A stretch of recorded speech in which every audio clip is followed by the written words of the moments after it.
नमस्कार दोस्तों, stock market studies में फिर से एक बार आपको दिल से स्वागत करता हूँ क्योंकि आज मैं जिस कंपनी के बारे में चर्चा करूँगा कि वो कंपनी एक बिग फॉल हो गया था, मतलब एक बिग क्रैश हुआ था और 2 दिन में जिस तरीके से रिकवरी किया, मैंने सोचा भी नहीं था कि इस इतना शानदार तरीके से रिकवरी होगा। तो जो मेरा लॉसेस चला था, उसको 2 दिन में रिकवरी कर दिया।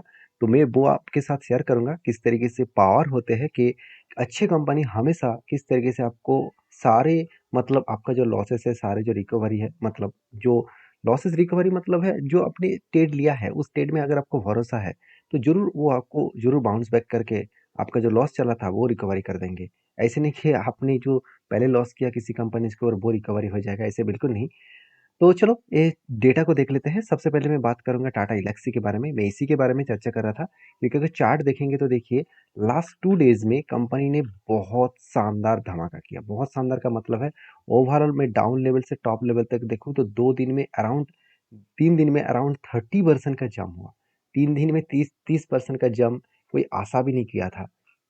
क्योंकि जब मैंने इस कंपनी के ऊपर ट्रेड लिया मैंने आपको ये भी बताया कि कप विद 100 पैटर्न्स बना है, उसके ब्रेकआउट भी हुआ है और ब्रेकआउट कन्फर्मेशन होने के बाद कंपनी के ऊपर शानदार जंप भी देखने को मिला और उसके बाद देखिए एक स्ट्रांगली इसका रेजिस्टेंस कम सप्लाई जोन मिला और उसी जगह से कंपनी के ऊपर बिग फॉल हो गया। और देखिए कंपनी रिकवरी कहाँ से की है? रिकवरी वही लेवल में किया जो इसका स्ट्रांगली एक सपोर्ट था। क्योंकि यहाँ पे सपोर्ट के लेवल से ही कंपनी धीरे-धीरे करके ऊपर गया और इस सपोर्ट लेवल स्ट्रॉन्ग नहीं था क्योंकि वॉल्यूम देखिए कितना वीक हो गया था और जब बाइंग का वॉल्यूम आया, कितना हाई लेवल का बाइंग का वॉल्यूम आया देख सकते हैं। और इतना हाई वॉल्यूम का बाइंग क्यों हुआ? सबसे पहले वो आपको दिखा दूँ। आप देख सकते हैं टाटा एल्क्सी के ऊपर एक बिग अपडेट था, वो भी एक बिग डील साइन किया गया था। आप देख सकते हैं Tata Elxsi sign MOU. MOU का मतलब होता है मेमोरेंडम ऑफ अंडरस्टैंडिंग। तो मेमोरेंडम ऑफ अंडरस्टैंडिंग तब किया जाता है जब कोई भी डील फाइनल किया जाता है। तो यहाँ पे देखिए जापानीज़ जो कंपनीज़ है उसके साथ एक सॉफ्टवेयर डेवलपमेंट का कोलैबोरेशन और साथ ही साथ सॉफ्टवेयर डेवलपमेंट करने के लिए टाटा एल्क्सी के साथ एक बिग डील किया है और यही कारण की वजह से शेयर में एक पॉजिटिव व्यू देखने को मिले और उसके चलते ही बड़े से बड़े मतलब जो डील्स है, इस डील्स के कारण 2 साल में इतने ज़्यादा ब्लॉक डील कभी नहीं हुआ, आज तक ये कभी नहीं हुआ। फाइनली यहाँ पे देख चुके हैं आप, India's Tata Elxsi set for best day in over 2 years on block deals. मतलब इतने बड़े ब्लॉक डील्स इतने दिनों के बाद देखने को मिला और इसी ब्लॉक डील्स के कारण ज़्यादा ब्लॉक डील्स के कारण ज़्यादा क्वांटिटी उठाया गया और इसके चलते शेयर में एक बिग जंप देखने को मिला। तो देखिए जो लॉसेस मैंने चल रहा था मगर यहाँ पे देख सकते हैं जिस तरीके से इस जगह पे मेरा एक्चुअली ब्रेकआउट होने के बाद ब्रेकआउट कन्फर्मेशन इस जगह पे हुआ था। रिटेस्ट करने के बाद यहाँ पे एंट्री बने थे और उसके बाद जो करेक्शन हुआ था ओवरऑल एंट्री लेवल से मैं डाउन लेवल तक देखूँ तो 20% तक करेक्शन हो गया था और मैंने तब भी माल नहीं बेचा। क्यों नहीं बेचा? क्योंकि मुझे कंपनी के ऊपर भरोसा है। क्योंकि आप खुद ही देख सकते हैं, जो कंपनी खुद के सेल्स को हमेशा मेंटेन्स करते हैं, प्रॉफिट भी हमेशा कंटिन्यूअसली मेंटेन्स कर रहे हैं। तो क्या एक क्वार्टर में छोटा-मोटा प्रॉफिट डाउन हो गया, कि इसके चलते ये कंपनी के ऊपर मैं बेकार कह दूँ? ये कहना बहुत गलत होगा। इसीलिए आपको हमेशा 1-2 बार कंपनी शायद रिज़ल्ट खराब करे, तो उसके लिए कंपनी को बेकार कहना गलत होगा। जैसे आप अदानी विल्मर को देख लीजिए, वहाँ पे भी 2 क्वार्टर्स में लॉसेस चल रहा था। उसके बाद फाइनली जब प्रॉफिट हुआ, तब फिर से शेयर जंप करना स्टार्ट कर दिए। तो ये सब कुछ आपको समझना होगा। क्योंकि देखिए हम लोग यही कहते मतलब करते हैं कि जब शेयर भागते रहते हैं तो उस टॉप में बाय कर लेते हैं। आपको टॉप में नहीं बाय करना है।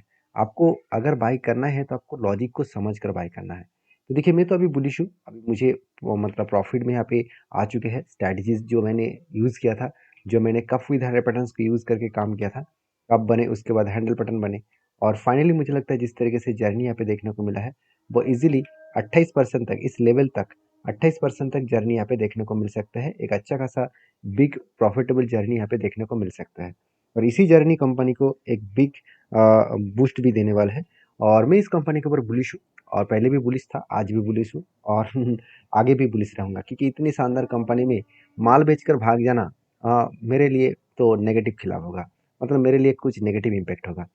तो नेक्स्ट जो कंपनी है उसके बारे में चर्चा करूँ उसका नाम है दीपक नाइट्रेट लिमिटेड। तो देखिए ये कंपनी भी शानदार परफॉर्मेंस दिखाया क्योंकि इसके भी चार्ट पैटर्न आपके साथ शेयर करूँगा। आप देख सकते हैं लगातार एक जर्नी इस कंपनी के ऊपर भी देखने को मिला है क्योंकि जब इस कंपनी के ऊपर एक ट्रेड बना था, कुछ इस तरीके से ट्रेड बने, पहले क्या बना एक कप बने, उसके बाद एक हैंडल बने, उसके बाद फिर से ब्रेकआउट हुआ, रिटेस्ट किया, उसके बाद यहाँ पे भी क्रैश देखने को मिला था और धीरे-धीरे करके देखिए कंपनी हायर हाई बनते-बनते टारगेट को अचीव किया। अभी देखिए कंपनी की जो लाइफ टाइम हाई है, ध्यान से देखना, कंपनी की जो लाइफ टाइम हाई है, उसी लाइफ टाइम हाई को कंपनी फिर से यहाँ पे क्या किया, अरे ब्रेक किया। तो अभी देखिए चीज़ों को आपको समझना होगा यहाँ पे, कंपनी जो पहले जो टारगेट दिया था उसको मैं डिलीट कर रहा हूँ यहाँ पे, ये सारे डिटेल्स को यहाँ पे डिलीट कर रहा हूँ एक बार, क्योंकि मैं फिर से यहाँ पे फ्रेश एक मुझे एंट्री देखने को मिल रहा है, उस एंट्री को मैं कंटिन्यू करूँगा, क्योंकि यहाँ पे क्या बना, एक कप तो बन चुके हैं, यहाँ पे तो एक कप बन चुके हैं, अभी मुझे चाहिए था एक हैंडल। तो फाइनली मुझे लगता है यहाँ पे हैंडल भी मुझे मिल चुके हैं, क्योंकि यहाँ पे पैटर्न वाइज देखा जाए तो कंपनी के ऊपर यहाँ पे हैंडल भी मिल चुके हैं। अभी इस लेवल से अगर कोई भी पैटर्न ब्रेकआउट करे तो मैं फिर से इसके ऊपर बुलिश रहूंगा। अभी बुलिश होने के पीछे दो रीजन है। पहली बात, मैं हमेशा बोलता हूँ कि कंपनी का फाइनेंशियल डिटेल्स में मुझे दो चीज देखना है, एक है वैल्यूएशन और दूसरा है कंपनी के प्रॉफिट एंड लॉस। तो वैल्यूएशन तो ठीक ठाक ही है, क्योंकि इंडस्ट्रीज पी रेशियो जितना है कंपनी का भी P ratio same to same है। उसी के हिसाब से कंपनी का क्वार्टर रिजल्ट में भी कंटिन्यूसली कंपनी इस बार अच्छा खासा सेल्स भी जनरेट किया, और कंपनी एक्सपेंस को मिटाने के बाद कंपनी का नेट प्रॉफिट भी हाईएस्टली देखने को मिला, 150 करोड़ से 203 करोड़। तो छोटे मोटे प्रॉफिट करेक्शन होगा, क्योंकि केमिकल सेक्टर में डिमांड अभी तक फुलफिल नहीं हुआ, डिमांड अभी भी बाकी है, डिमांड कम हुआ है अभी भी। तो डिमांड जब बढ़ेंगे तब इस कंपनी फिर से रिकवरी करने के लिए तैयारी कर चुके होंगे। तो दीपक नाइट्रेट के ऊपर मैं बहुत ज़्यादा पॉजिटिव हूँ, क्योंकि इस कंपनी के ऊपर इंस्टीट्यूशन भी बहुत ज़्यादा पॉजिटिव है, आप खुद ही देख सकते हैं। इंस्टीट्यूशन मतलब म्यूचुअल फंड 5% होल्डिंग को 10% कर दिया, और एफ ने 9% होल्डिंग को 6% कर दिया, मतलब एफ ने अराउंड 3% के आसपास होल्डिंग को बेचा, और सीधा सीधा उसका फायदा एफ मतलब जो म्यूचुअल फंड है उन्होंने उठा लिया, क्योंकि 9% से 11% तक होल्डिंग को म्यूचुअल फंड ने ही बाई किया। तो एक गुड पॉइंट्स है, इस गुड पॉइंट्स के बेसिस में कंपनी एक अच्छा खासा जाम यहाँ पे देखने को मिला है। बाकी इस कंपनी के ऊपर अगर मैं लास्ट कुछ फ्यू मंथ्स का डेटा दिखा दूं म्यूचुअल फंड्स के, तो वो देखेंगे तो लास्ट फ्यू मंथ्स मतलब मार्च मंथ से जुलाई मंथ तक कंटिन्यूसली इस कंपनी के ऊपर बाइंग किया गया। कोई भी एक ऐसे मंथ नहीं दिखा जहाँ पे कंपनी के ऊपर एक सेलिंग प्रेशर है, सेलिंग प्रेशर नहीं है, कंटिन्यूसली बाइंग प्रेशर है। तो इसका मतलब कंपनी के ऊपर फिर से अगर ब्रेकआउट होगा तो बड़ा सा एक धमाका बन सकता है। और मैं पहले ही रिक्वेस्ट कर चुका हूँ कि मेरे वीडियो में सारे जो डेटा मैं आपके साथ शेयर करता हूँ वो मेरा खुद का ट्रेड है, मेरा खुद का एनालिसिस है। तो प्लीज़ कोई भी ट्रेड लेने से पहले एक बार आपका फाइनेंशियल एडवाइजर के साथ बातचीत करके ही काम करना, क्योंकि हर किसी का ओपिनियन अलग अलग होते हैं। तो मैं कोई सेबी रजिस्टर्ड पर्सन तो है नहीं कि मैं आपको बाई सेल का रिकमेंड करूँ। मेरा काम बाई सेल का रिकमेंडेशन कराना नहीं है, मेरा काम है आपको मेरे पॉइंट ऑफ व्यू से सारी चीज़ों को आपके साथ शेयर करना। तो नेक्स्ट जो कंपनी है उसका नाम है सुजलॉन एनर्जी लिमिटेड। ये भी एक जबरदस्त कंपनी भी बन चुका है। जबरदस्त कंपनी इसलिए बोल रहा हूँ क्योंकि कंपनी एक साल के अंदर अंदर 21 रुपीज़ से करीबन 85 रुपीज़ तक जर्नी किया। तो मतलब ऑलमोस्ट आप बोल सकते हैं 4 टाइम्स रिटर्न कंपनी एक साल में दिया। 4 गुना रिटर्न एक साल में देना इतना आसान नहीं है। और वो भी उस कंपनी के ऊपर जो एक टाइम बिग लॉसेस कंपनी था। अभी मैं आपको दिखा देता हूँ। देखिए कंपनी एक टाइम बिग बिग लॉसेस कर रहे थे, और उसके बाद देखिए प्रॉफिट करना शुरू किए। उसके बाद धीरे धीरे करके कंपनी एक रेंज के बेसिस में प्रॉफिट करते चले गई। और पहले लॉसेस क्यों हो रहा था, क्योंकि देखिए तब कंपनी का बिजनेस डाइवर्सिफाइड करके रखे थे, अलग अलग कैटेगरीज में कंपनी बिजनेस कर रहे थे। और उसके बाद क्या किया गया, सारा बिजनेस को बेच दिया गया, सिर्फ विंड प्रोजेक्ट के ऊपर ही फोकस रखा गया। और विंड प्रोजेक्ट के ऊपर ही आज सुजलॉन मार्केट एक लीडर प्लेयर है, क्योंकि इसका स्ट्रांगली प्रेजेंस इसीलिए है क्योंकि इंडिया में सबसे ज़्यादा अगर किसी के पास विंड प्रोजेक्ट का मार्केट शेयर है वो है सुजलॉन के पास। आप खुद ही जाकर देख सकते हैं, यहाँ पे मैं डेटा आपको दिखा देता हूँ, आप खुद ही देख सकते हैं। 33% market share wind installation segment में इसी के हाथ में है। तो मतलब एक कंपनी अलग लेवल का बिजनेस कर है, और विंड टर्बाइन एंड मतलब जेनेट के ऊपर 72% बिजनेस हो रहा है, और बाकी ऑपरेशन एंड मेंटेनेंस के ऊपर 23%, और बाकी छोटे मोटे कुछ मतलब फाउंडरी एंड फॉर्जिन्स के ऊपर 4%। तो ओवरऑल कंपनी सिर्फ इंडिया में बिजनेस नहीं कर रहा है, साथ ही साथ यूरोप कंट्रीज को भी सर्विसेज दे रहा है, प्रोडक्ट को बेच रहा है। तो इसका मतलब कंपनी में दम है, पोटेंशियल है, इसलिए कंपनी आगे बढ़ रहा है।